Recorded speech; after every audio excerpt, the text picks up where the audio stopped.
Em 1961, quando a junta militar tentou dar o golpe de Estado para impedir a posse do João Goulart, o governador Leonel Brizola criou no Rio Grande do Sul a cadeia da legalidade. E ele ficou irradiando e falando, ele ganhou aquele contragolpe no gogó. Atenção, povo de Porto Alegre. Atenção, Rio Grande do Sul. Atenção, Brasil. Eu peço a todos que permaneçam atentos, porque possivelmente ainda hoje tenhamos as mais importantes e decisivas informações a prestar ao povo gaúcho e ao povo brasileiro sobre a crise político-militar, essa guerrinha sem tiros que até agora assistimos, que aí estamos vendo se desenvolver pelo país.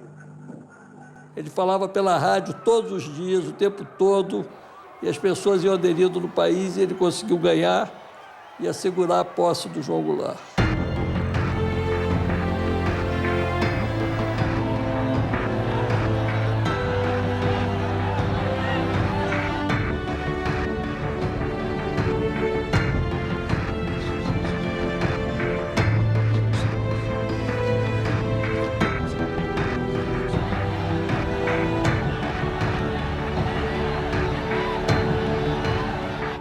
Em 1964, ele tentou reeditar a cadeia da legalidade. Funcionou no dia 1º de abril. A Rádio Maringue Veiga, que estava em rede com o Rio Grande do Sul, saiu do ar, os milicos invadiram, quebraram discos, quebraram patrimônio, e só o Brizola ficou emitindo do Sul. Tudo se desmobilizou. E nós descobrimos, então, pela rádio, que havia terminado o último foco de resistência no Rio Grande do Sul. A partir daí eu percebi que o golpe era inevitável.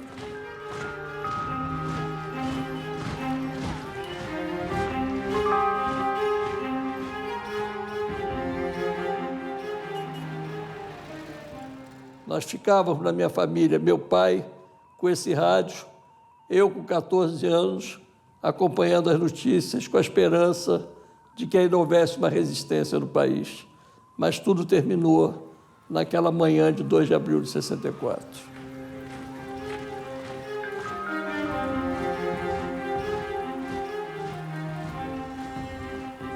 No dia do golpe eu estava no cinema e minha mãe tinha me dado a instrução de em caso de alguma coisa, de eu perceber alguma coisa, voltar correndo para casa. De repente, dentro do cinema, começou a ouvir os buzinaços, umas comemorações. Fui até a porta do cinema e aí eu vi lençóis na janela, velas, pessoas se abraçando na rua, que o Rio de Janeiro considerava que o golpe tinha sido dado, na tarde de 1º de abril de 64. Eu fui para casa e na minha caminhada da Avenida Copacabana até meu prédio na Raimundo Correia, eu vi todos os porteiros dos prédios com um radinho de pilha no ouvido, tentando ouvir notícias justamente da cadeia da legalidade, para saber se ainda haveria resistência. E naquele dia, naquele momento, naquela hora, eu percebi quem tinha ganho e quem tinha perdido com aquele golpe.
O mês de março de 1964 foi decisivo para o Brasil. Jango percebeu que deveria convocar o povo para as reformas de base. Pela elegibilidade de todos os brasileiros, pela pureza da vida democrática, pela emancipação econômica, pela justiça social e ao lado do povo, pelo progresso do Brasil.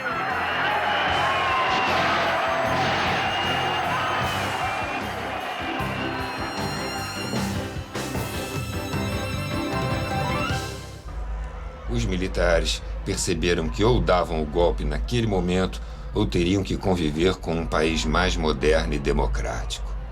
Todos se organizaram para o confronto. Buscando aliados.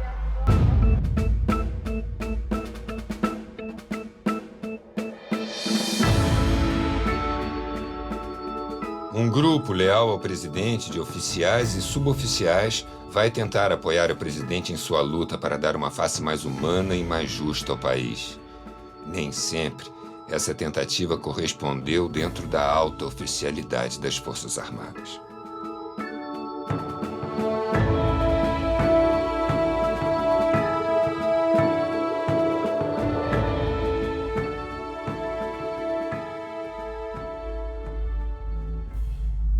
Nem tão só, mas mal acompanhado.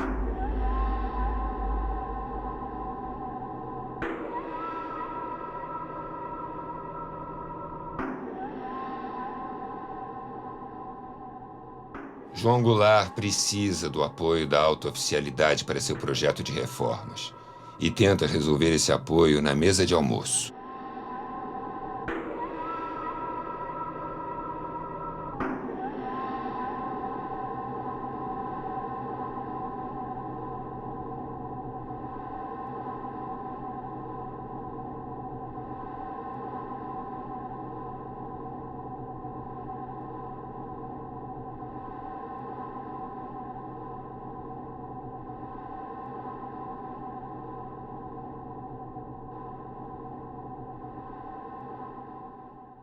Primeiro de abril de 1964. O fato que eu testemunhei, que eu estava no Palácio das Laranjeiras, quando ele pediu a ligação para o Cruel, a Mauri Cruel, né?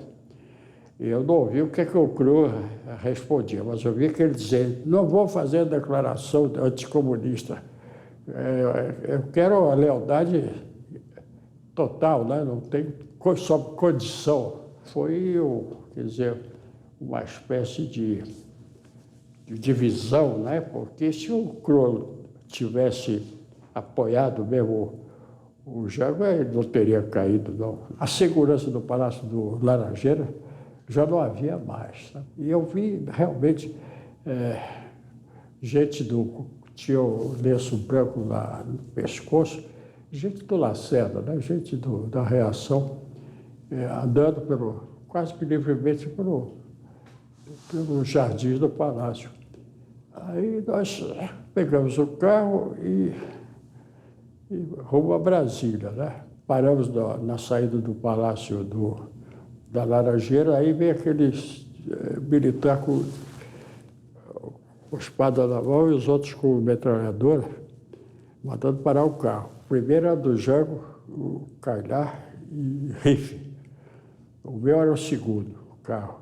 Também tivemos que descer as janelas do carro, né?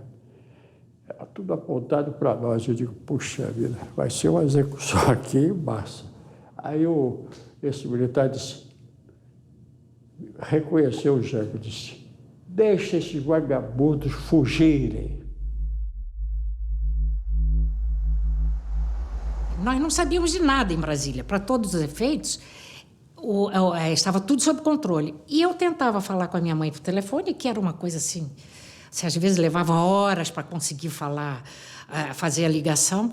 E a minha mãe dizia assim: mas Iracema, aqui está todo mundo na rua festejando, dizendo que o Jango caiu. Eu disse: não é verdade, mamãe, isso é ilusão. Eu tentando convencer a minha mãe de uma outra realidade. Antes que o presidente tenha saído, o Tancredo diz a ele: Jango, você saiu do Rio e não fez uma declaração ao país. sairá de Brasília sem fazer uma. Tem que dar uma explicação ao país. Então ele nos pede, escrevam, então, um manifesto. Escrevam. Ficamos Tancredo improvisando e eu de datilógrafo. Foi o último pronunciamento político do Jango em Brasília.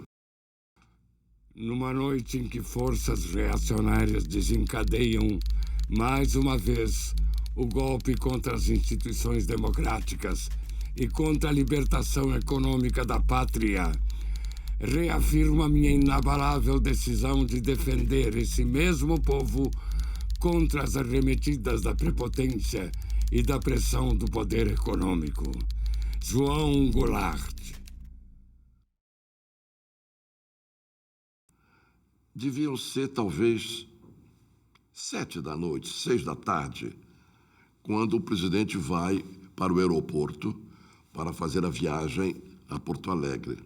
Aí, 2 horas, espera, não saía mais o avião. Aí o Jango se sentou e saiu, porque pretextavam falta de uma peça desse avião, né? Aí ele achou que o negócio estava ameaçado realmente de ser preso nessa ocasião do próprio aeroporto militar de Brasília. E meu pai então entrou no avião e falou para ele: Jango, esse avião está sabotado. Você venha para o meu que eu te levo a Porto Alegre. O Tancredo, naquela saída, diz assim: saiu daqui angustiado, porque, curiosamente, faz 10 anos, anote, 64, 54, faz 10 anos que eu assisti à última reunião presidida pelo presidente Getúlio Vargas. Naquela madrugada mesmo, Getúlio se suicida. Eu me pergunto, terei assistido pela última vez o presidente, terei estado com o presidente João Goulart pela última vez como presidente da República? Ele saiu do Palácio do Planalto dizendo: não quero a luta entre irmãos. Mas durante o voo para Porto Alegre, o presidente sentou-se ao meu lado e me perguntou: o que você acha dessa situação? Eu assistia muitas das reuniões do presidente, poucas eram as que eu não podia comparecer, e nós tínhamos uma grande intimidade política, não pessoal, familiar, não tínhamos. Era uma intimidade política. E eu fazia questão de manter nesses termos as nossas relações, e ele também não era um homem muito chegado a esse tipo de relacionamento social e tal. Ele me perguntou o que eu achava e eu disse a ele: presidente, eu vou lhe dar a minha opinião com toda a sinceridade. Se o senhor chegar em Porto Alegre e o Rio Grande estiver unido em torno do senhor vai ter que resistir. Mas se o Rio Grande estiver dividido e o general não tiver o comando total das tropas militares do Rio Grande do Sul, eu acho que o senhor deve pensar 2 vezes, porque nós seremos esmagados como o último reduto comunista do Brasil nesse episódio. O que é uma inverdade, o que vai passar uma imagem que não é a verdadeira do seu governo e da nossa atuação na vida política. Na madrugada de 1º para 2 de abril, o presidente do Senado declara vacância da presidência da República, com João Goulart ainda em território nacional.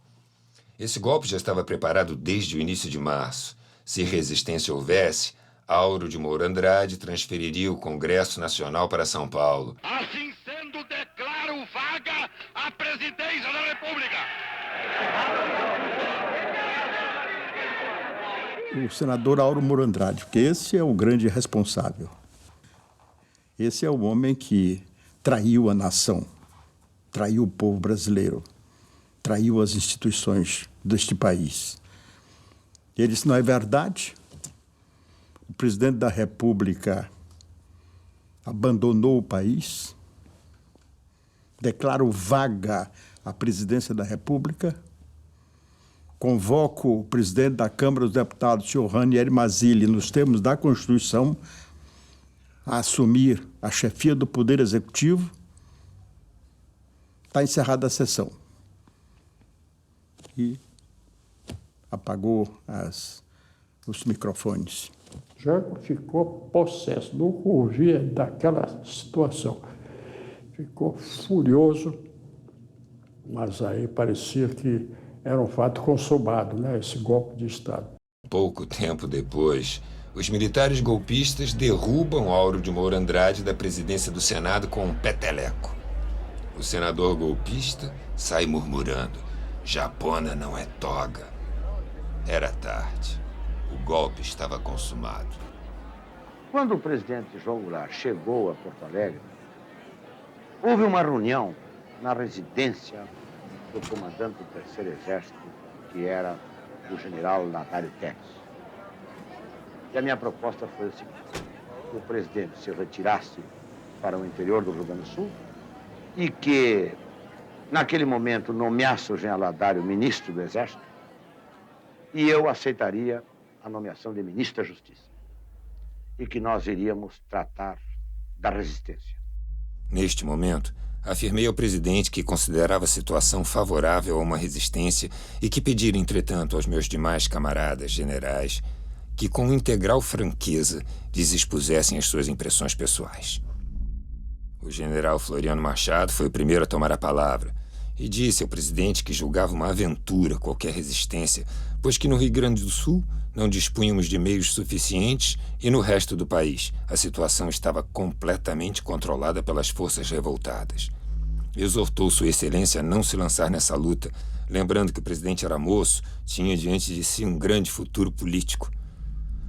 Falou depois o general Saraiva, que também se externou pessimista quanto à possibilidade de resistência.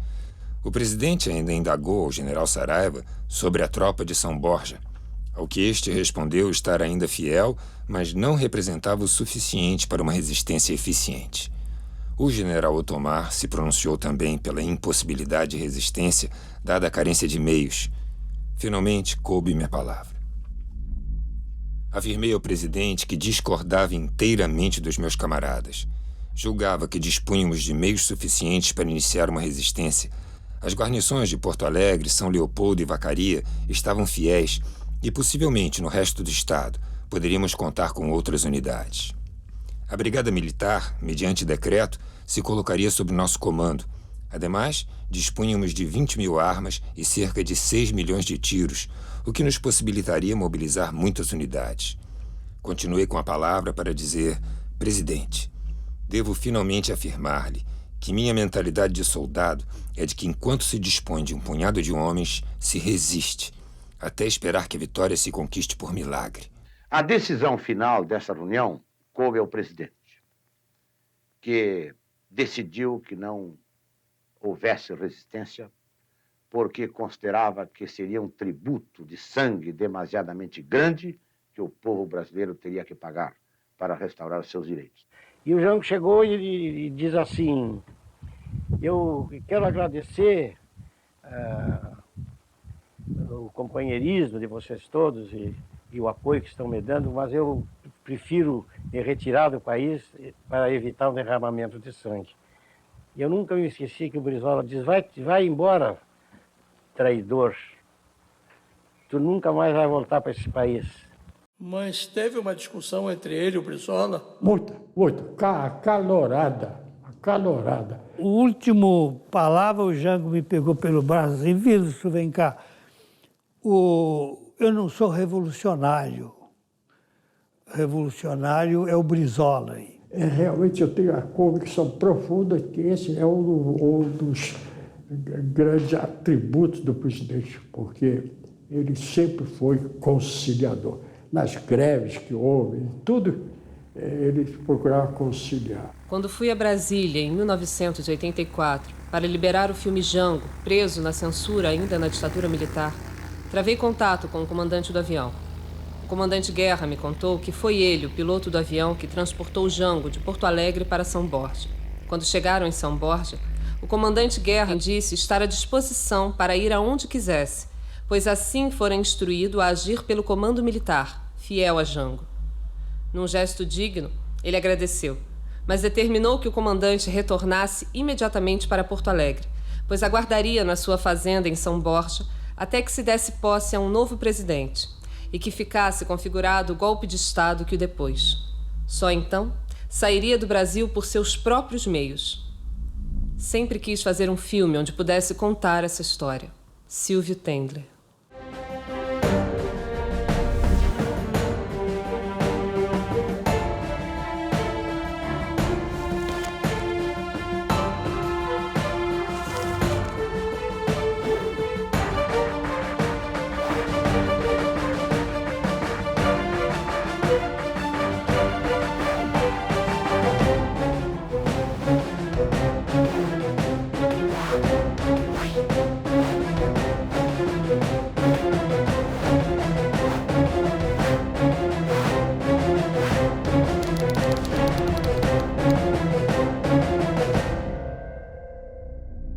Apesar da surpresa, apesar do desgaste que já vinha sofrendo o governo, se o presidente João Goulart decidisse resistir, decidisse contra-atacar, ele dispunha ainda de tropas, ele dispunha de elementos aqui no Rio para, inclusive, ocupar o Palácio Guanabara, onde estava o Lacerda conspirando, ele talvez tivesse ganho aquela parada, ou pelo menos estabelecido uma luta mais prolongada.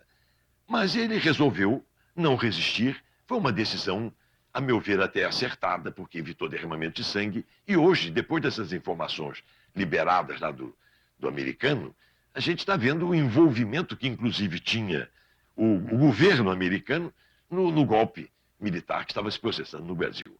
Eu nunca tive essa informação. Eu acho que isso também foi usado muito para justificar a omissão de quem deveria lutar pela democracia e pela liberdade naquela ocasião. E se tivéssemos que ensinar golpe, o Brasil tinha muito mais know-how do que os americanos. 6 dias antes do golpe, no dia 25 de março de 1964, os marinheiros se reuniram no Sindicato dos Metalúrgicos para comemorar o 2º aniversário de sua associação. No dia 25 de março de 64, a Associação de Marinheiros e Cruzeiros Navais comemorava o 2º aniversário e lhes foi oferecida a sede do Sindicato dos Metalúrgicos, da Rua Ananeri. Eu no quartel, aí tocou prontidão, porque tinha que ir uma tropa para lá, para o Sindicato dos Metalúrgicos, para reprimir os marinheiros e fuzileiros que estavam lá em assembleia, festejando também o aniversário da associação.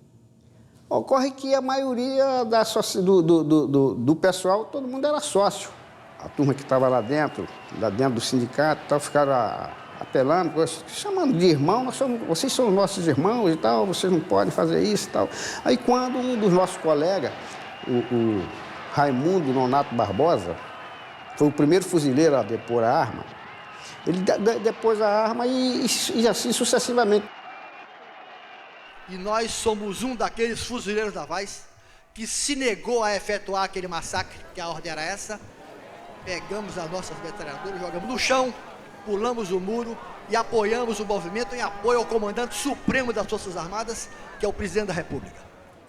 Passamos lá 3 dias, porque surgiu a informação de que oficiais de marinha iriam bombardear o sindicato conosco dentro.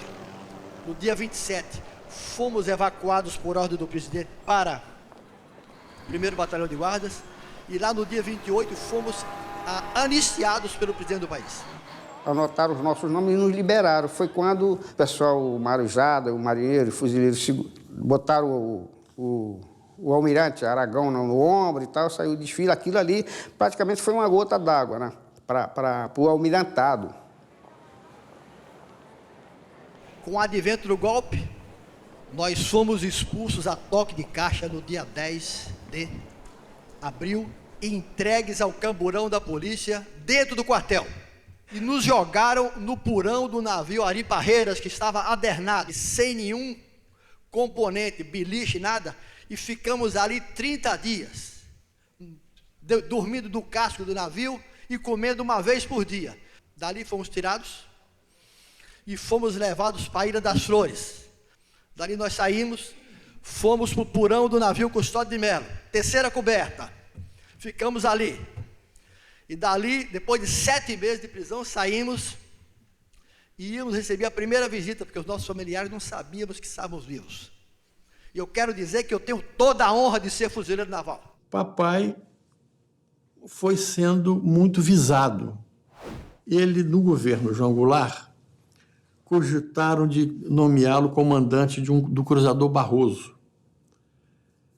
E os oficiais que eram contrários a essa nomeação foram a Brasília dizer que papai era comunista, que não podia ser nomeado comandante do cruzador Barroso, porque, imagina, um comunista comandando um cruzador era o Potemkin.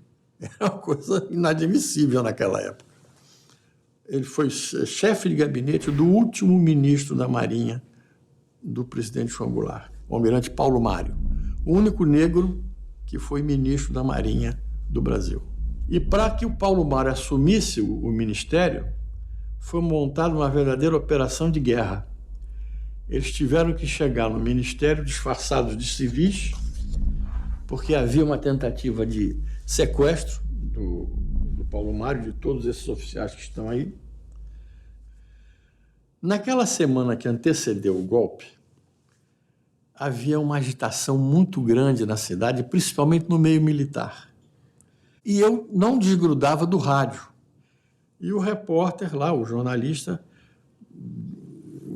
em tom assim bombástico, dizia: vamos derrubar o presidente comunista, as tropas de Minas Gerais já estão a caminho do Rio de Janeiro. Isso era de madrugada, de 31 para o dia 1º. O meu comandante, que era do batalhão de manutenção da divisão blindada, ele era do esquema do presidente Jango. E houve uma prontidão no batalhão, que inclusive estava preparando um destacamento. Ele ia exatamente dar apoio a uma coluna que saiu para Minas. Mas naquela mesma noite o coronel reuniu os oficiais e, muito contrafeito visivelmente, disse: olha, o presidente Jango deixou Brasília e o Congresso designou como presidente da República o presidente da Câmara, deputado Ranieri Mazzilli. E também disse que o presidente Jango estava em Porto Alegre. Quando o coronel falou isso, eu pedi a palavra, disse: dá licença, coisa. Eu tenho uma observação. Se o senhor diz que o presidente da República está em Porto Alegre, ele permanece no cargo. Ele não se ausentou, só se saísse do país. Então, ele é o presidente. Então, nós devemos a nossa lealdade constitucional, etc., ao presidente Jango. E, nesse momento, o coronel procurou desfazer aquilo, não deixou render nada, nenhuma outra observação, e pediu para eu falar com ele. Fui falar com ele e ele disse: olha, você me faz uma dessa na reunião de todo mundo, eu tenho que... simbolicamente me desarmou, me tirou do comando lá do pelotão. Em seguida, pouco tempo depois, ele me chamou de novo, dizendo que me deu a entender que talvez houvesse uma resistência, alguma coisa, mas não houve.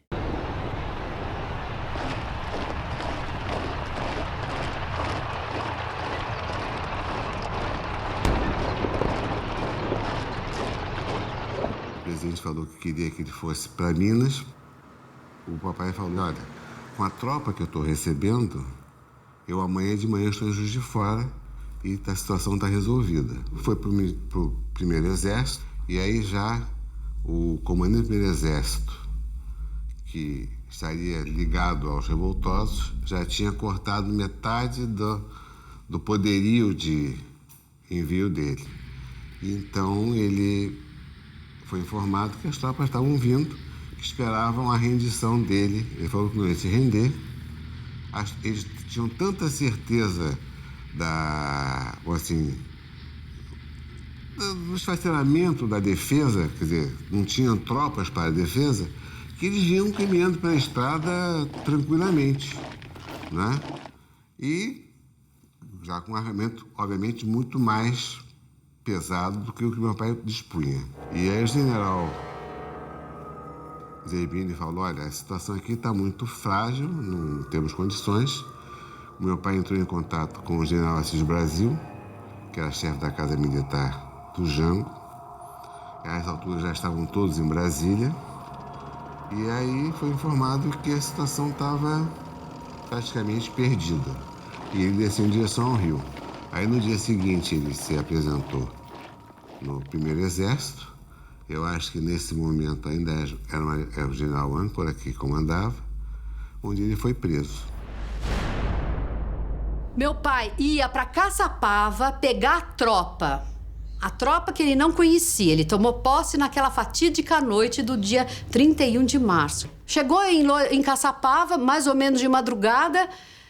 O coronel se apresentou, eles se conheciam da Revolução de 32, tinham lutado juntos, prometeu lealdade. Disse, tá bom, então vamos nos arrumar, vamos ao Rio de Janeiro. Daí 15 minutos, onde está a tropa? Tinha se evadido. Não tinha tropa nenhuma, eles tinham fugido. Daí ele disse, o que eu faço? Mesmo sozinho eu vou pro Rio de Janeiro. Chegou no Rio de Janeiro, ele foi se apresentar, entregar que ele estava armado ainda e sumiu. Passou assim pouco tempo, ligaram, dizendo, Dona Terezinha, seu marido está detido no Forte Copacabana. Na manhã do dia 1º, o coronel Raul Carnaúba sabia que eu estava contra o golpe e me pediu para ir ao Palácio Laranjeiras, entrar em contato com a presidência, com o presidente ou com quem estivesse da Casa Militar, para saber o que fazer, o que o regimento poderia fazer, porque o golpe estava em pleno andamento. E dali eu assumisse o comando do Ministério da Guarda do Ministério do Exército. E chegando no palácio, o presidente já tinha ido embora. Tinha ido embora e soube que o grupo do Lacerda estava reunido no Palácio Guanabara, mas ali eu não tinha mais o que fazer, porque se o presidente tinha abdicado. Fui para o Ministério do Exército, assumi o comando da Guarda. Eu recebo a visita de 3 sargentos, um deles não falou nada, mas 2 vieram me comunicar que ia acontecer um massacre de estudantes ali no Caco. Me explicou que chegou uma tropa de civis e paramilitares, é claro, a paisana, com metralhadoras e revólveres de Kombi, e agora eles estavam cercando a faculdade e os estudantes se recolheram para a universidade. Eu imediatamente peguei o que eu dispunha de tropa e resolvi ir lá. Quando eu cheguei no Campo Santana, o povo gritava, ainda gritava, Exército é do povo, junto com os estudantes, queremos armas, queremos armas. Aquilo me impressionou muito, porque, na verdade, o Exército estava ali para reprimi-los e não... criou-se uma ilusão. Era povo mesmo, aquele pessoal que vai para a Central do Brasil, que circula por ali, não era nada assim programado. Quando eu cheguei no Caco, a cena era a seguinte, esse grupo paramilitar apontaram as armas para a porta da faculdade e já tinham jogado um pouquinho antes gás lacrimogêneo, que é pelas janelas, porque quebraram as janelas e jogaram gás lá dentro, esperando os estudantes saírem. Eu alertei que eles se retirassem da região, que era uma região nossa, que eu ia entrar na faculdade. Eles não me atenderam. E aí houve uma escaramuça e eles acabaram fugindo. Entrei com os meus subordinados, arrombamos a porta e a cena foi uma cena que a gente não esquece, né? Caídos nas escadas, estudantes sufocados. Voltei para o Ministério do Exército, para a minha função. Eu cheguei ali, fui imediatamente preso e já tinha ido um tenente da guarda ali da Casa da Mãe, já tinha ido lá dizer que eu cheguei atirando nas forças que queriam... os golpistas, que eles achavam que eram as forças restauradoras da democracia e tal, e contra o comunismo, aquelas bobagens, né? Aí o coronel Aragão, depois general Aragão, estava me esperando, ele me conhecia, era cavalaria também, e eles me prenderam imediatamente e me colocaram numa lancha, me levaram a Forte São João numa lancha, inicialmente para Santa Cruz, e depois eu fui para o isolamento. no Imbuí, um isolamento que durou 58 dias. E foram 20 anos sofridos, muito sofridos. Nós fomos logo um dos primeiros a ser caçados. Primeiro foram os brigadeiros coronéis, 5 dias depois veio o ato 1, um complemento, e nós fomos. Eu estava servindo no Galeão, começando, cheguei, entrei de férias, não tinha nem começado a pilotar Douglas. Eu entrei dentro do caminhonete, logicamente com o Correio da Manhã, que era o jornal que a gente lia, e eu vi que as pessoas estavam um pouco estranhas com relação a mim. Aí, quando eu peguei o jornal e abri, estava lá o meu nome como caçado. Tomei café na mesa, aquela mesa de 9, ninguém sentou comigo, eu sentei sozinho. Quer dizer, eu já passei a ser um leproso, né? Uma pessoa não grata, perigosa, porque se qualquer coisa podia respingar neles. Aí eu fui ao comandante, aliás, na verdade, o subcomandante, e disse, major, coronel, eu acabo de receber essa informação aqui, né? Fui ler o jornal, ele disse, meu filho e tal. Ainda me fez umas perguntas com relação ao socialismo. E disse, não tem outro jeito, eu tenho que lhe prender. Os navios já estavam cheios, né, de coronéis e brigadeiros, então nós fomos deslocados para o cassino no Galeão, no quarto dos oficiais. Lá eu fiquei 50 e poucos dias preso, incomunicável, com gente na porta, com metralhadora .50, como se eu fosse um sujeito altamente perigoso. Deram um banho de sol só na gente nesse período. Quando eu cheguei ao QG, o brigadeiro Teixeira estava saindo do comando. Ele disse, olha, Rui, a vila roeu a rapadura. Foi essa a palavra dele. Eu disse, o que houve? A vila roeu a rapadura. Já está tudo acabado. E nós vamos agora falar com o ministro Botelho. E o Botelho, ele nos recebeu muito emocionado e disse, olha, eu não dou ordem sem estar alguém para dar ordem em cima de mim, que seria o presidente da República. Eu não vou dar ordem para vocês, mas vou dizer o que eu vou fazer. Eu vou esperar o outro ministro entregar. E vocês vão para suas bases, vão para suas unidades, e quando chegar o substituto, entrega. Ok? Ok. E quando nós estávamos jantando, veio o capitão Hartz, Hugo Hartz.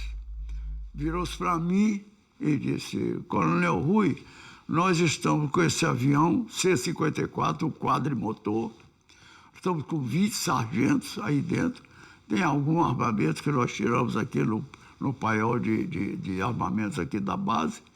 E vamos para onde foi o presidente João Goulart. Quando cheguei na base, reuni a base no cinema e disse, acabou a prontidão. Eu vim de lá e contei exatamente o que o ministro disse. Eu não quero entregar a base. Eu quero passar o comando da base como eu recebi. Eu não vou sair daqui escorraçado. E esses caras, eu sei que está toda a base cercada. Se eu for entregar a base assim, desse jeito, é melhor eu não ficar vivo. E passei o comando com a base toda cercada às 9 horas. Peguei o carro e vim embora. Me apresentei o Teixeira, ele estava me esperando. Ele e o Estado-Maior, o chefe do Estado-Maior dele, fomos os três ao ministro Melo. Aí ele disse, o Rui não quer ser preso, Moreira Lima não quer ser preso. Não, senhor, não torça minhas palavras, meu ministro. Eu estou dizendo que eu não vou ser preso com show. Aí ele disse, e como é que tu vai ser preso? Ele, por telefone. Então eu fui o único oficial, fui preso, que passou o comando dentro do regulamento, o RDAE da Aeronáutica, e foi preso por telefone. O chefe de Estado-Maior dele, Baena, era o brigadeiro Baena, Olha, Lima, dá um pulinho aqui, eu posso levar a cueca, o aparelho de barba, pasta, escova e tal, muda de roupa. O riso assim meio bobo. Aí eu fui para lá e fui preso. Foi logo no primeiro ato, né? No número, ele já foi passado para reserva, foi preso no navio, né? Ele foi para o navio, ele e outros militares, né?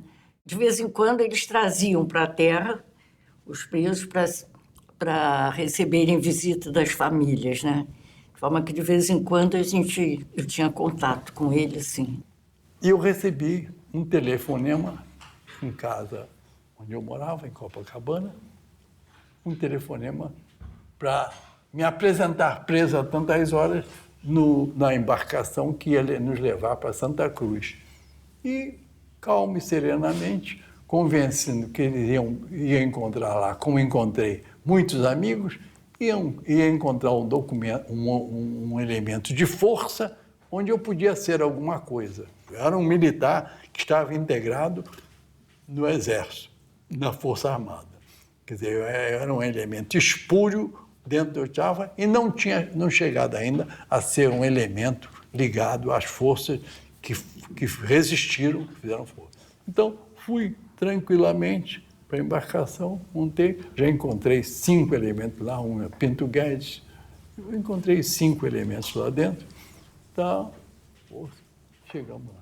Então, a ideia foi pacífica, de respeito àquele troço, sabendo, como sabia, e nunca tive pensamento algum, que era um movimento anti-Brasil. O Kardec Leme foi quem propriamente me cooptou para eu ingressar no Partido Comunista. Eu passei a me entender que eu fazia parte de um coletivo militar vinculado às linhas do Partido Comunista Brasileiro. Sou preso em 1964, eu fardado ainda, preso naquela miscelânea de gente, quando, pela norma, um oficial deveria ser preso com uma certa distinção de coisa, não é? É uma coisa discriminatória, mas é regulamentar. Eu já vinha sendo observado pelas minhas posições de conversa, porque naquele tempo, quem não era lacerdista era comunista. Quem era nacionalista era comunista. Ou, enfim, quem não era o que eles queriam era comunista. Não tinha meio termo. Então, eu era um comunista. E no dia 6 de abril, que foi numa segunda-feira, eu fui me apresentar. Não fui me apresentar no Ministério da Marinha. Não fui me apresentar antes, porque eu digo, agora vou passar, eu estava no trapo. Vou descansar em casa com minha família. E quando eu cheguei, nessa sexta-feira, dia 6, eu fui preso. Me levaram, eu fui para a diretoria do pessoal, de lá um colega já recebeu um telefonema, levantou-se, quando veio, já veio armado. Ele montou preso, aí ele mandou que eu acompanhasse ele, me levou para a Escola de Guerra Naval, que funcionava no prédio, e depois se animar. E lá eu e o filho do almirante Suzano, Márcio Suzano, que já faleceu, fomos levados para o navio Princesa Leopoldina. Estiveram presos comigo no Princesa Leopoldina e a quem eu olhava com imenso respeito e com imensa reverência. Brigadeiro Teixeira, Joaquim Inácio, Moreira Lima. Eu, tenenteco, vendo aqueles brigadeiros e coronéis, enfim, coronéis e oficiais de alta patente presos comigo ali. Diziam que eu era comunista desde 62. Quem era comunista para os militares, dentro das Forças Armadas, eram os que combatiam a miséria, o atraso e a desigualdade. Esses eram os inimigos do Brasil.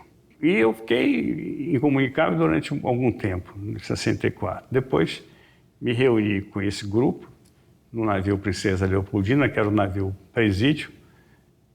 E lá estavam o Rui Moreira Lima e o Brigadeiro Teixeira, todos os militares das 3 forças. E aí eu percebi que eu estava do lado certo, né? Que eram pessoas realmente extraordinárias. Em 64, eu fui preso 10 minutos depois que mataram o coronel Alfeu. Quando eles saíram do Rio, eles falaram e os sargentos ouviram no avião que eles vieram. Nós vamos levar o Hipólito para segurar o Alcântara. O nome dele era Alfeu de Alcântara Monteiro. O tenente-coronel Alfeu de Alcântara Monteiro era um oficial legalista convicto. Em 61, impediu o bombardeio do Palácio Piratini por parte dos que queriam impedir a posse de João Goulart. Em 64, os golpistas vingaram-se do coronel Alfeu, executando com tiros dados a queima-roupa pelas costas. Já eram quase 8 horas. Entrou o Alfeu, uniforme completo, cap e tal. Mas que é isso, coronel? Vai alguma solenidade aí? Diz, não, chegaram os oficiais do Rio para assumir o comando. E então, agora é os oficiais superiores, eu vou subir. O gabinete estava semi-aberto, o Hipólito estava na frente e ele atirou no Alfeu, naquela situação. E o Alfeu de costa porque estava se apresentando para o... Aí ele atirou e depois de uma série de estampidos de arma possante, 2 tiros que eram do revólver 32 Alfeu. Quer dizer que eu reconstituí desta forma pelo ouvido. Mas foi ali. O caso das mãos amarradas. Agosto, setembro de 64, começou a tomar vulto uma estrutura clandestina. Para reforçar essa estrutura clandestina, foi deslocado um grupo de sargentos excluídos do Rio de Janeiro. Eram 21 sargentos. E o Raimundo fazia parte desse grupo. Como era muito inquieto, foi distribuir panfletos ali próximo ao planetário, né? E prenderam. Foi denunciado por um civil que era esbirro da polícia. Então prenderam, levaram para o DOPS, maltrataram muito, levaram para a Ilha Presídio. Lá, preso na ilha, ele escrevia para sua mulher cartas amorosas, nada de água com açúcar, mas cartas amorosas de uma riqueza humana impressionante. E fazia estas cartas chegarem a ela no Rio de Janeiro. Minha querida Betinha, ainda estou vivo. Penso que a estas horas você deve estar chorando. Não quero isso. A jovem senhora valente das respostas desconcertantes deve agora substituir a moça ingênua e humilde com quem tive a felicidade de casar. Nesses últimos dias, tenho sido torturado pela realidade de estar impedido de ver o rosto da mulher que amo. Eu trocaria, se possível fosse, a comida de 8 dias por 8 minutos junto ao meu amor, ainda que fosse só para ver. Tenho uma fé inabalável de que os adversários não conseguirão destruir nosso amor. Sei hoje que você tinha razão. Em muitas de nossas discussões sobre o nosso tipo de vida, você ganhou. Tudo passará. A política, a cadeia, os amigos. Só uma coisa irá durar até a morte. O amor que tenho por essa mulherzinha que é hoje a única razão de querer viver deste presidiário. Com a tranquilidade da certeza de que, apesar de tudo, ainda mereço teu amor, remeto um caminhão de beijos com o calor dos dias mais felizes da nossa vida. Do sempre teu, Manuel. Um belo dia ele é retirado da ilha e desaparece. Fazem assinar um rol de libertação, devolução de pertences. Ele nunca delatou seus companheiros. Por isso morreu. Seu corpo apareceu boiando no rio Jacuí, com as mãos amarradas às costas com uma tira da própria camisa. Este é um militar brasileiro que deveria, sim, ser considerado um herói das Forças Armadas. O enterro de Manuel Raimundo Soares em Porto Alegre, em 66, foi algo impressionante. O cortejo que se formou, a ditadura levou um susto.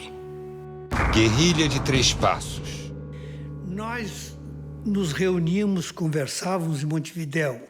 Um grupo mais próximo do Brizola, outro grupo mais próximo do Jango. O Jango fazia constantemente tratativas políticas.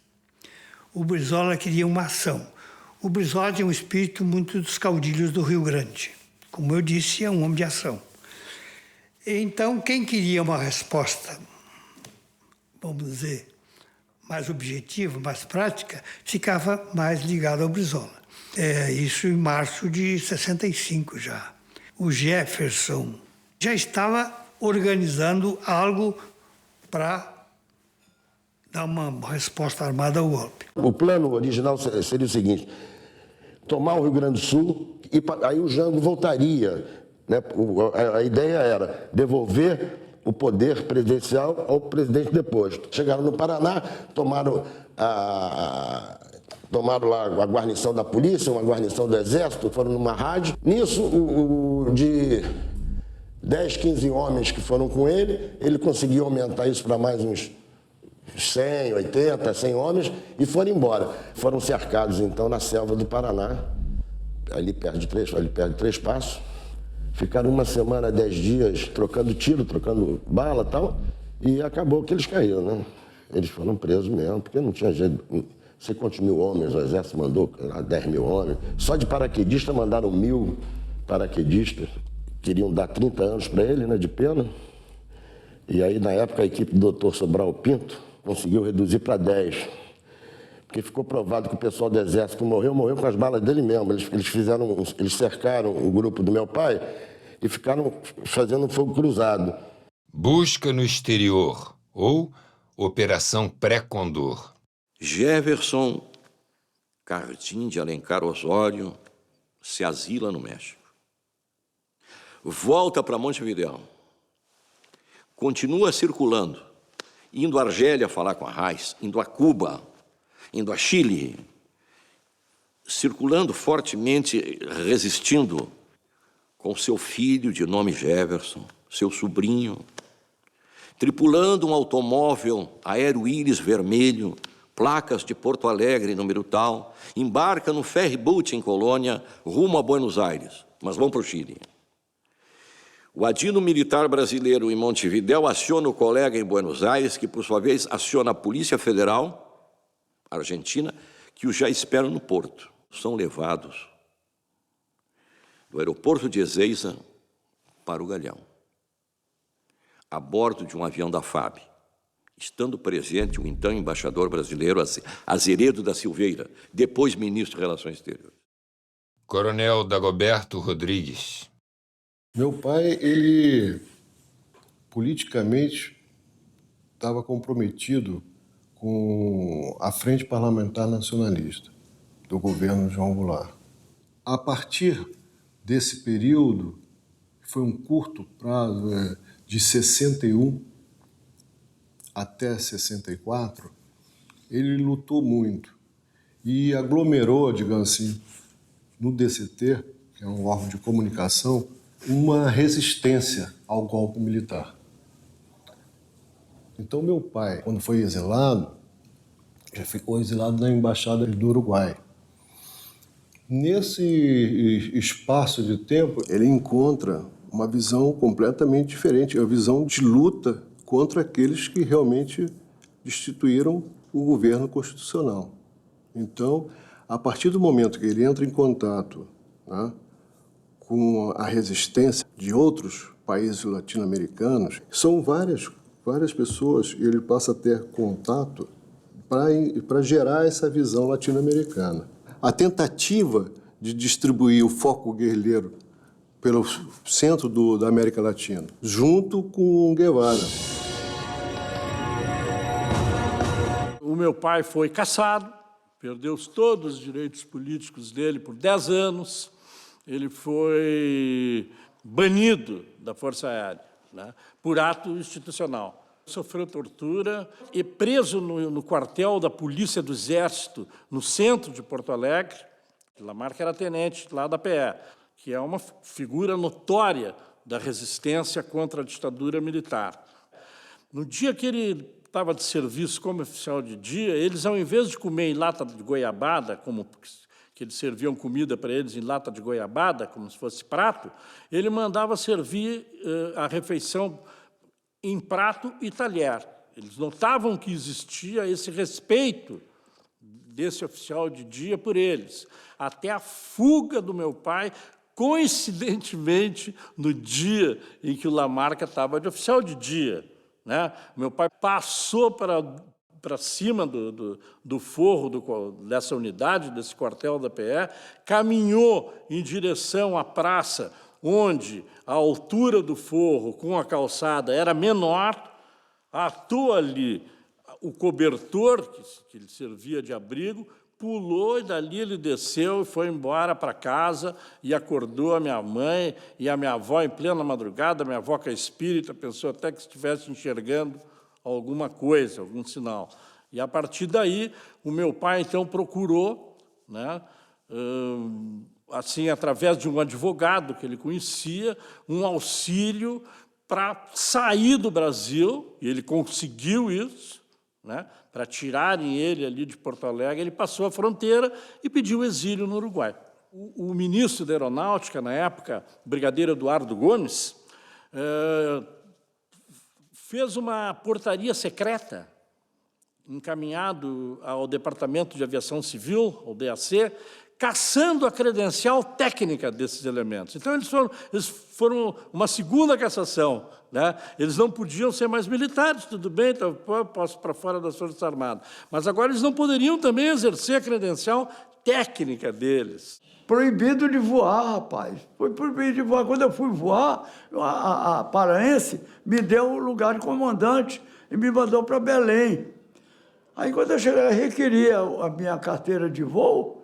Quando eu requeri minha carteira de voo, passei 1 mês, 2 meses, aí, pô, cadê a carteira de voo? Aí eles fizeram uma portaria secreta e disseram que quem foi atingido pelo ato institucional não tinha direito de voar.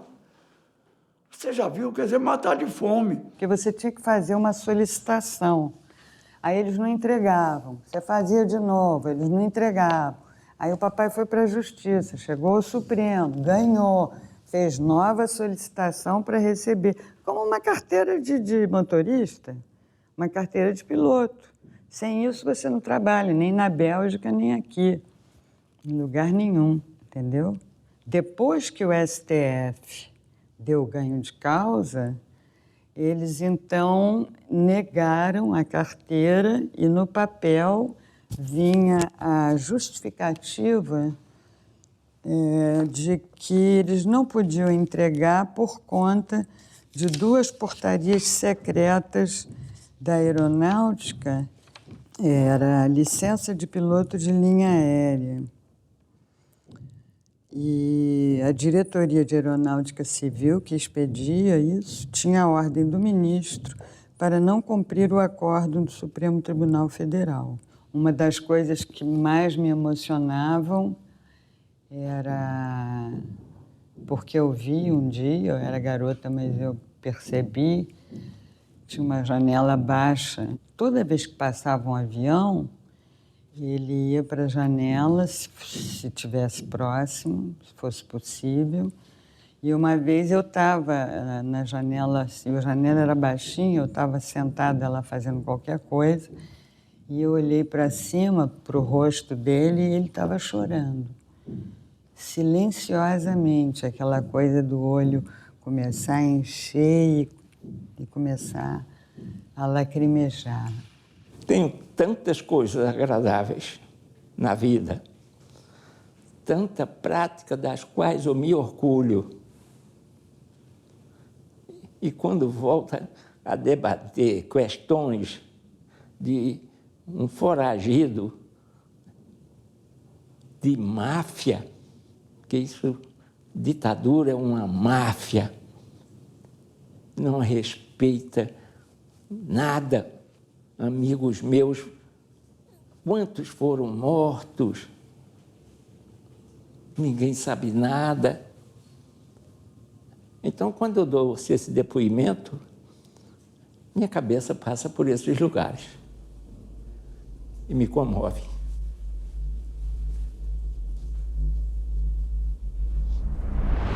Respeitei sempre um tal de FEB, né?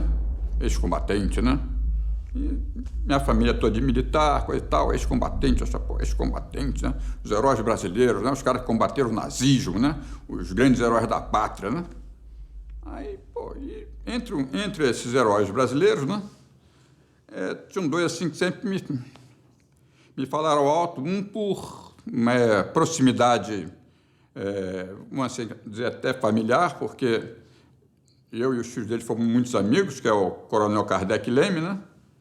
E outro é que era um mito para mim, que era o Rui Moreira Lima, né? E vem a Gloriosa de 64, pega esses dois e mais um bocado deles e simplesmente joga na lateral da história. Isso que era chocante para mim, um herói preso, um herói nacional, pô, um ex-combatente preso atrás das grades, feito uma fera. Pô, era meu tio. O que ele fez? Estão enxovalhando as pessoas gradas do país, os heróis nacionais estão sendo enxovalhados. Isso aí que me revoltou, isso aí que me fez começar a participar de grupo de resistência, né? A guerrilha urbana contra a ditadura não foi opção nossa, foi imposição da ditadura. Ela nos levou a ter que tomar essa decisão. A gente não tinha experiência do que era uma guerrilha, ninguém tinha feito guerrilha nunca na vida. Nós íamos com a coragem e a consciência de que estavam fazendo algo certo. E era certo. O enfrentamento foi correto, eu acho. Eu não tenho nada a lamentar, nunca tenho nada a arrepender do que nós fizemos, porque era um dever ter aquela atitude frente à ditadura militar. Nós não víamos como possibilidade plausível você conversar, ter diálogo com quem tinha tamanha prepotência, tamanha força, que dominava e que estava muito bem assessorado, diga-se de passagem. O capitão da guerrilha, Carlos Lamarca, era filho de sapateiro e foi oficial do Exército, ligado ao Partido Comunista desde os anos 60. Campeão de tiro, foi destacado pelo Exército para dar treinamento militar a bancários. Em suas aulas, ensinava a atirar, mas em caso de assalto, aconselhava a não resistir. Em 1969, Capitão Lamarca deixa o Exército e parte para a clandestinidade, levando homens e armas. Seu objetivo foi o foco guerrilheiro. Com a guerrilha esfacelada, Lamarca é aconselhado a deixar o país, mas recusa-se a abandonar os companheiros. Em 1971, doente, cansado e com fome, em Brotas de Macaúbas, interior da Bahia, mais de 200 homens o encontram encostado em uma árvore, já sem forças. O cercam e fuzilam sem clemência. Em 17 de setembro de 1971, morre Carlos Lamarca. O assassinato do comandante da VPR, Onofre Pinto, sargento do Exército caçado pelo AI-1, foi um dos fundadores da VPR e um dos 15 libertados no sequestro do embaixador americano em setembro de 1969. Retorna ao Brasil em 1974, caindo numa emboscada armada pela repressão. Seu corpo nunca apareceu.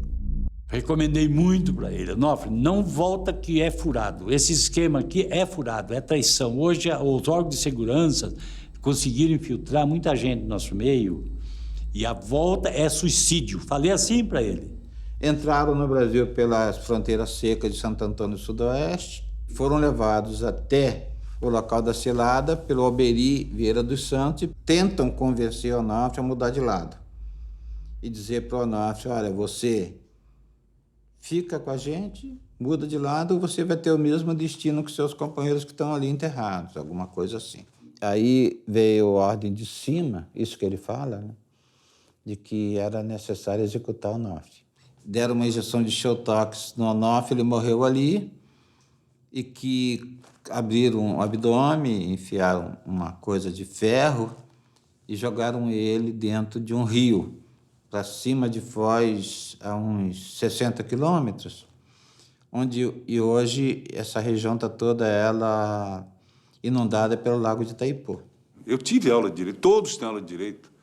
E durante, acho que 2 meses, foi estudar minuciosamente a Convenção de Genebra, de 1949, que trata de todo o envoltório de prisioneiros de guerra. Lá dá, em detalhes, como deve ser tratado qualquer cidadão que está sob a tutela do Estado. Ao momento dado, eu pedi para ver o comandante. Aí veio o comandante. Eu estava com as pernas para trás, amarradas na cintura, os braços atrás amarrados na cintura, né? Muito bem. Então, eles jogaram assim, mas eu tinha cabeça, eu podia ver a cabeça. Disse, fala. Eu falei, pois é, eu queria falar com o senhor o seguinte, porque, afinal de contas, nós estamos em campo de luta, estamos em guerra. E os senhores estão fazendo... Somos prisioneiros de guerra dos senhores. E a Convenção de Genebra, que implica no respeito aos prisioneiros. Os senhores podem pensar e sorrir que isso é uma fantasia. Mas e se nós pegamos prisioneiros dos senhores? Como é que nós vamos fazer a recíproca, o correspondente às torturas que os senhores fazem conosco? Nós acharíamos que devíamos respeitar os prisioneiros. Mas como os senhores estão fazendo? O comandante chegou e teve uma imprecação violenta, né? Disse 2 nomes feios, viu? Insultou não só a minha mãe, mas a família. E terminou com uma diretiva muito clara. Pau nele, mais ainda. Que Convenção de Genebra nem nada. E para mim essa que foi a grande, honestamente, vergonha para as Forças Armadas brasileiras, porque eles sujaram a farda de sangue. A tortura, você se desumaniza, você vai perdendo a sua condição de pensamento, é tal o sofrimento, né, que você chega praticamente a dialogar com a morte. Eu posso dizer que eu vi a face da morte, né, nas paredes daquela sala de tortura, né, aquelas paredes impregnadas de sangue e de gritos dos torturados. Quando eu fui preso, minha mulher estava grávida, eu sabia que ela estava grávida, e eu não sabia se ela tinha sido presa ou não, né? Então, quando começou o processo de tortura, né, enquanto estava pancada, né, o choque elétrico estava... Vamos ver, né? Era novo, conforme os próprios torturadores falavam, esse garoto tem caixa boa. O garoto tem caixa boa, quer dizer, tem um físico bom, né? Resiste bem. O garoto tem caixa boa. Então, enquanto eu tinha caixa boa, eles não iam ter muitas oportunidades, não, né? O camarada veio e começou a falar da minha mulher, coisa e tal. Ele sentiu que eu tremi. Ele sentiu que eu tremi e ele... Aí ele veio, o camarada veio assim e descreveu, vamos dizer assim, fisiologicamente, quase cientificamente, como é que ele ia fazê-la abortar com as mãos. Vou enfiar a mão, eu vou arrancar o filho lá.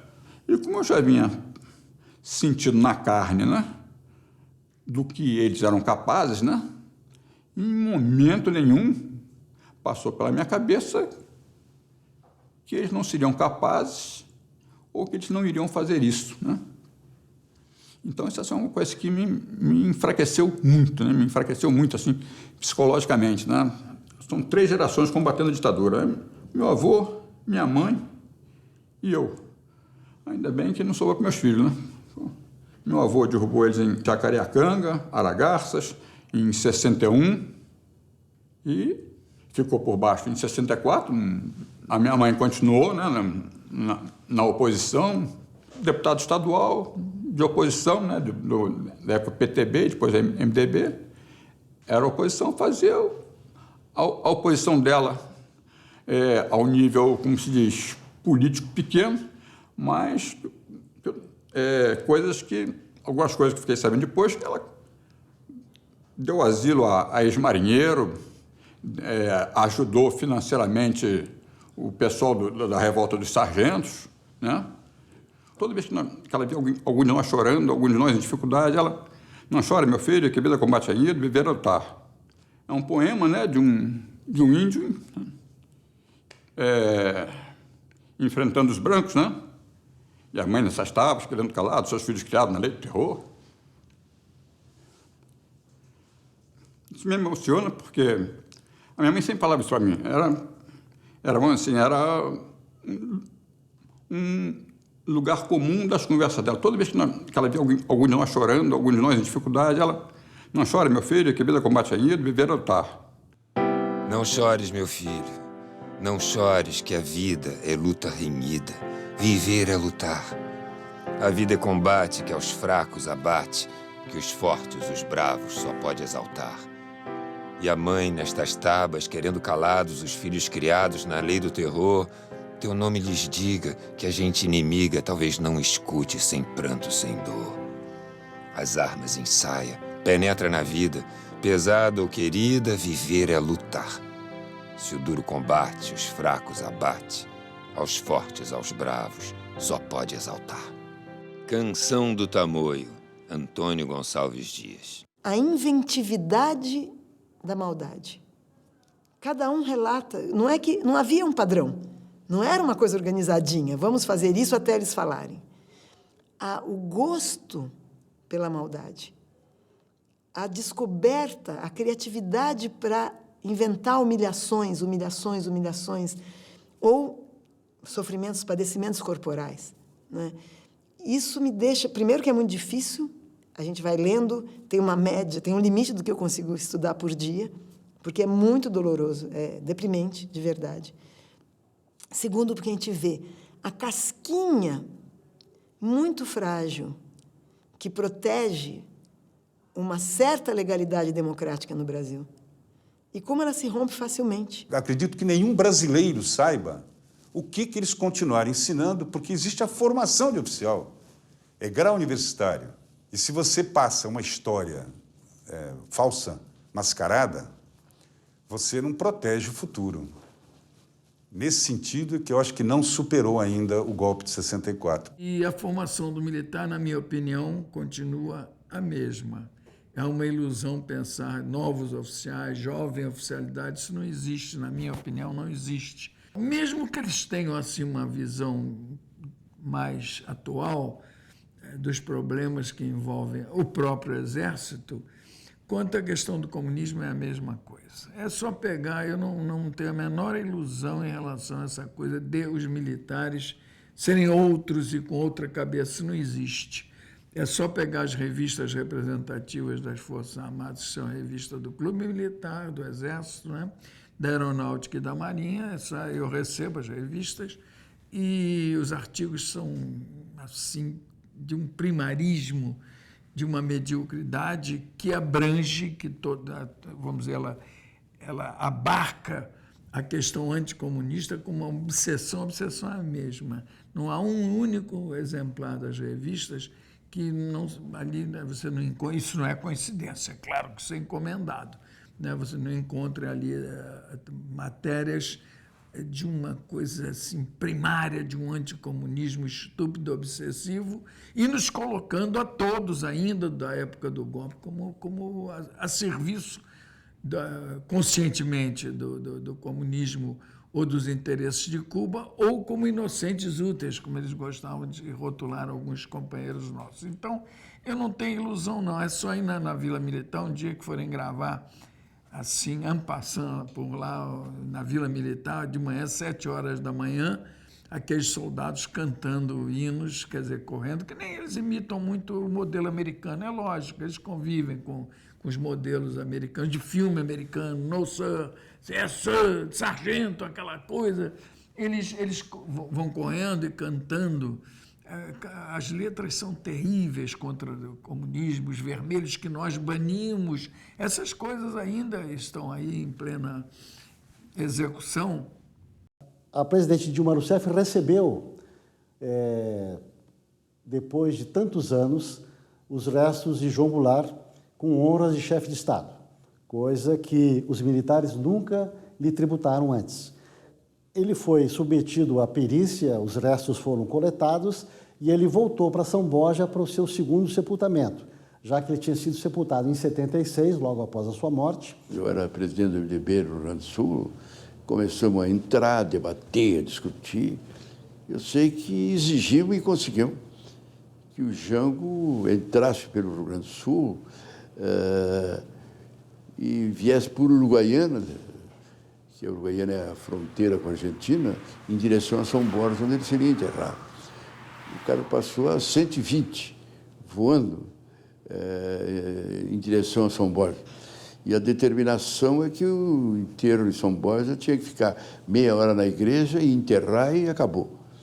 Mas estava toda o Rio Grande do Sul em São Borja, um mar de gente. Na hora que passou em frente à igreja, o povo cercou, não deixou o carro andar, avançou, os soldados não sabiam o que fazer, tiraram o corpo, abriu a igreja e botaram o corpo ali, que estava toda a igreja superlotada. Inclusive, a viúva do Jango estavam ali esperando. Depois não houve jeito, nós levamos a pé o cadáver da igreja até o cemitério.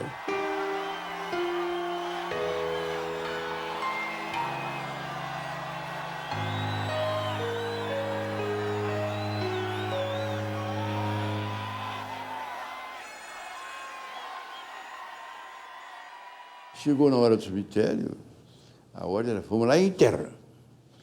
Aí na hora, vamos lá em terra, estava tudo cercado, não sei o quê, na hora eu começo a falar.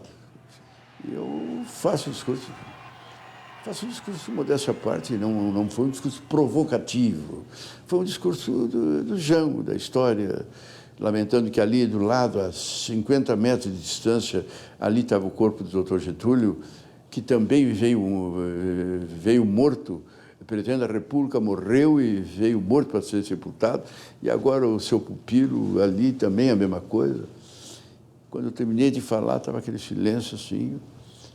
Dessa vez, foi uma cerimônia com as devidas honras, né? Seguindo a cerimônia tocante que tinha acontecido um mês antes em Brasília.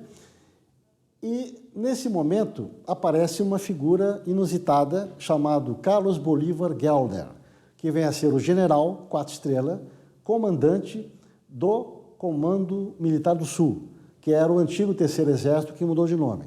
Ao contrário da cerimônia de Brasília, não houve honra das Forças Armadas em São Borja.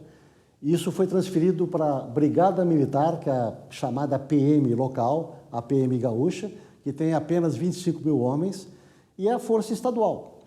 Então, os militares se retiraram da cerimônia de São Borja, de forma bastante eloquente, me parece, e deixaram só por conta da Brigada Militar, que fez a guarda de honra para o presidente. O repórter pergunta para o general se a presença dele aí representava uma retratação dos militares e do Exército diante da figura do presidente.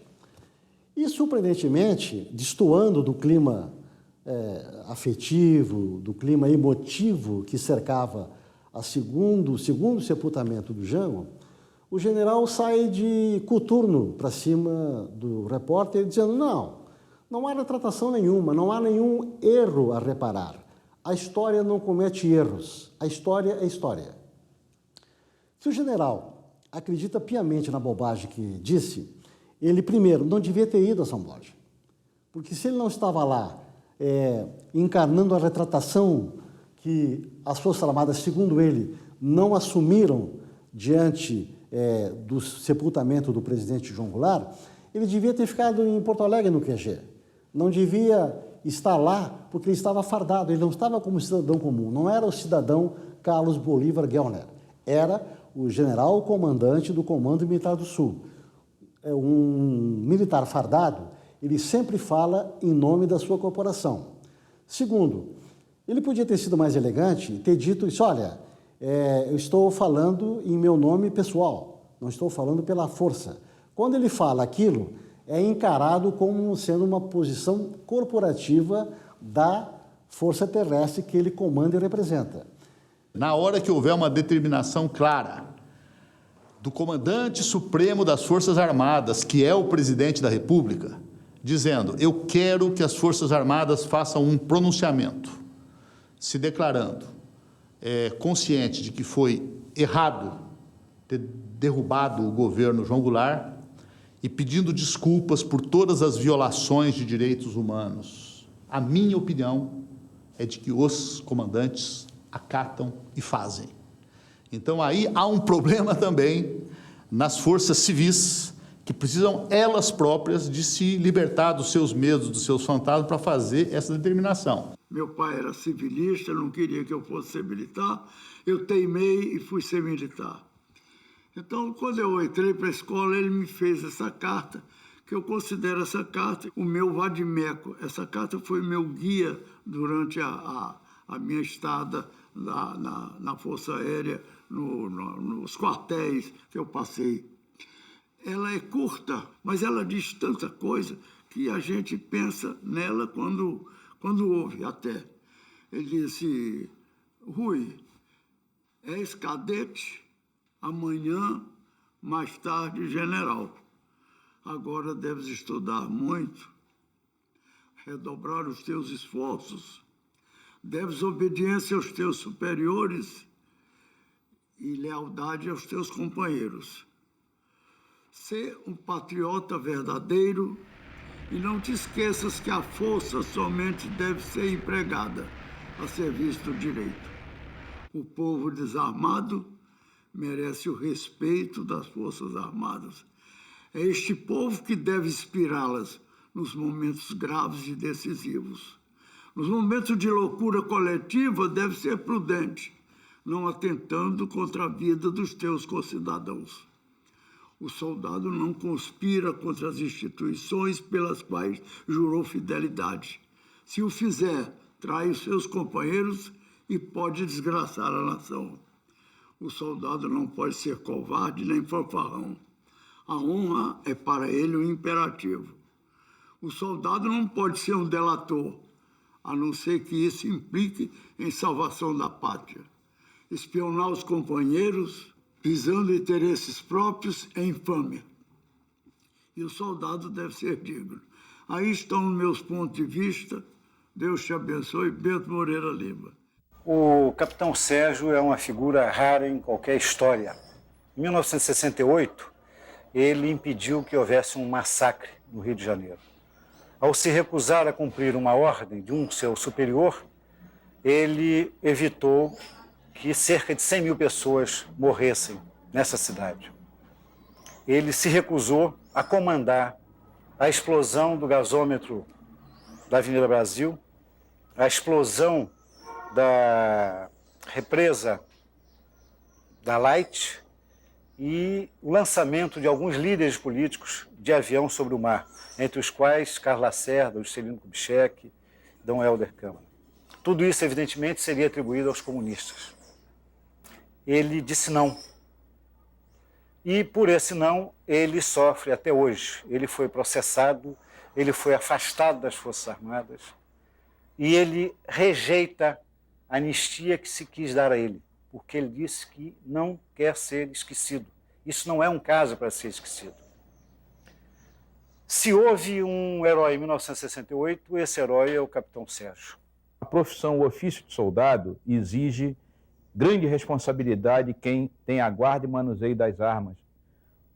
E eu acho que quem cumpriu esse ofício com retidão não é para ser chamado de herói. Eu fui digamos, um bom e simples soldado. Como é que foi aquela reunião? Bom, a reunião, Zuenir, foi o clímax de uma sucessão de reuniões que tinham começado 2 meses antes. Então foi a famosa reunião do Daodesse. Era uma reunião onde, pela primeira vez, compareceu todo o Paraçara. Até então, só eu dialogava com o brigadeiro Bournier e tinha dialogado uma vez com o brigadeiro Hipólito. Nessa reunião, ficou claro a intenção de emprego da unidade com a finalidade que você explicitou antes. E, no caso, após a reunião, que teve aquele desfecho dramático, quando eu disse não, que foi surpreendente para o brigadeiro Burnier. Apesar dele saber meu ponto de vista, ele esperava que eu fraquejasse. A proposta foi exatamente qual? Qual é a ordem que ele queria te dar? Não havia uma ordem assim sintética. Era o acionar, digamos assim, era um processo de escalada terrorista oficial, com vários atentados, como na porta da Sears, do Citibank, da Embaixada Americana, e num dia X, a destruição simultânea de Ribeirão das Lajes e do gasômetro, aqui de frente ao Novo Rio. Isso tudo, a opinião pública seria preparada para uma ação ostensiva dos chamados comunistas. E após esse clima, com a cidade em pânico, porque você sabe, quando o gasômetro explode, não é só a explosão do gasômetro. Nas tubulações de gás entram ar, e aqui no Leblon, por exemplo, em Ipanema, uma mulher que acendesse um fogão, o fogão explodiria. Então seriam milhares de explosões, seria um verdadeiro caos nessa cidade, sem luz, sem força, na hora do rush. Muito bem, a opinião pública, certamente preparada para atribuir isso aos comunistas, aceitaria uma caça às bruxas à la Indonésia, correto? E os comunistas seriam mortos a pauladas que nem ratos, segundo palavras do próprio Burnier.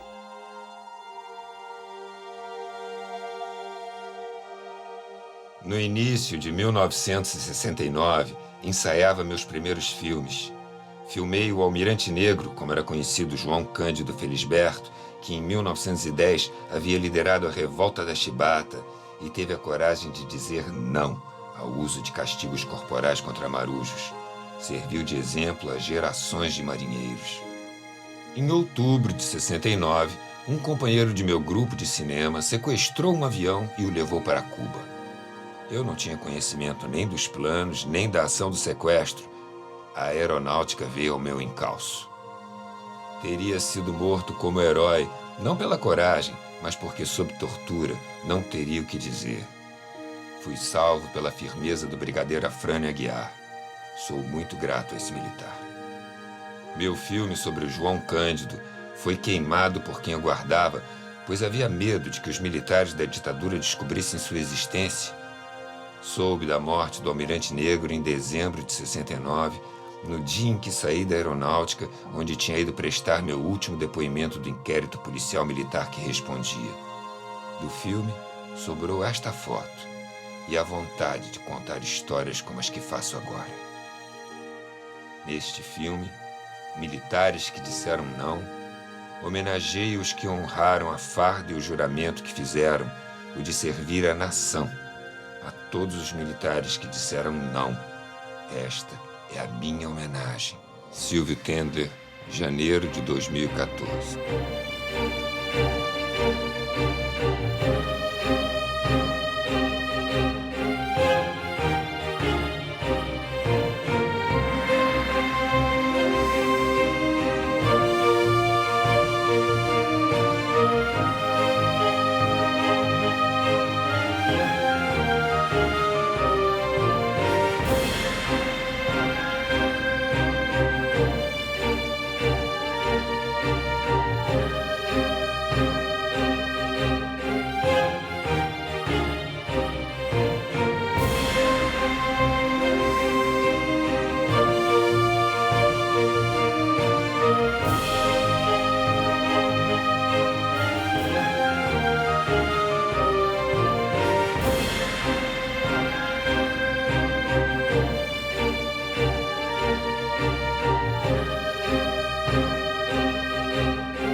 a história não tem ponto final mesmo.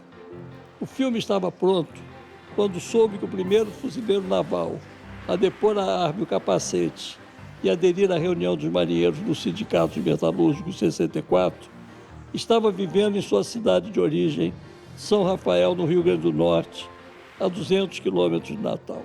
Fui para lá e no caminho vi milhares de hectares de terra cercados pelo latifúndio, despovoados e sem plantações. Me lembrei do presidente João Goulart, pois uma de suas últimas medidas teria sido desapropriar terras não cultivadas ao longo das rodovias. Há 50 anos esse problema poderia ter sido resolvido.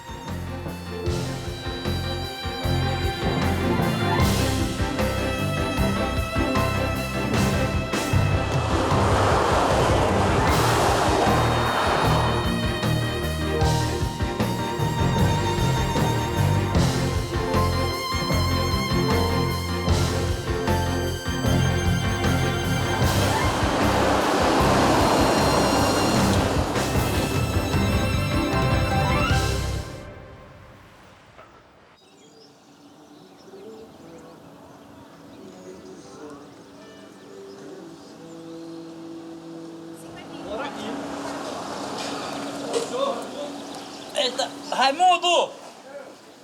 O senhor Raimundo Nonato? Quem é o Raimundo Nonato? É o senhor que é Raimundo Nonato? Nonato Barbosa. É? É. O herói? Queria ser. O senhor continua forte. Muito prazer, Raimundo Nonato Barbosa. Prazer, Silvio Tender. Tudo bom? Raimundo Nonato Barbosa. Rafael, prazer. Prazer, eu sou... Quem me deu seu contato foram seus companheiros lá do Rio. Coutinho e companhia. É, Coutinho e companhia. Uhum. Aí o senhor resolveu vir morar aqui, eu vim atrás do senhor. Mas eu nasci aqui mesmo. Nasceu aqui mesmo? Me escondi aqui quando eu vim. Depois de Imperatriz no Maranhão, eu vim pra cá. 64 o senhor fugiu pra Imperatriz, foi? Imperatriz. O senhor não chegou a ser preso, não? Não preso eu fui, tive na Alta da Boa Vista. Eu e os colegas todos, aqueles dos 26. Entendeu? Fizemos preso. Bem cá, é verdade essa história que no Sindicato Metalúrgico o senhor foi o primeiro a depor as armas? Foi. Foi o primeiro a botar lá o capacete e a metralhadora no chão, foi? Então, vamos sentar aí para contar um pouco essa história. Vamos entrar aqui, aí não está muito quente, vamos para cá. Estava vendo o encontro no Sindicato Metalúrgicos, vocês estavam de guarda, aí vocês foram chamados para reprimir. Para ir para lá, reprimir, exato. Vocês já tinham conversado que eu ia aderir ou foi decidido? Não, estava naquele tempo chamando, vamos embora, que aqui estamos. Nós realmente era um aniversário da nossa associação. Aí eu cheguei e arriei. Mas comigo foi acompanhado o resto, 26, 25, comigo foi 26. Onde estava o Coutinho, estava outra turma toda. Mata a saudade aí.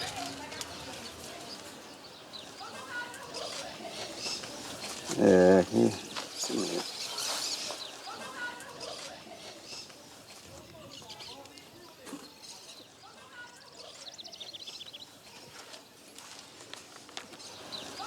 Quem é esse aqui?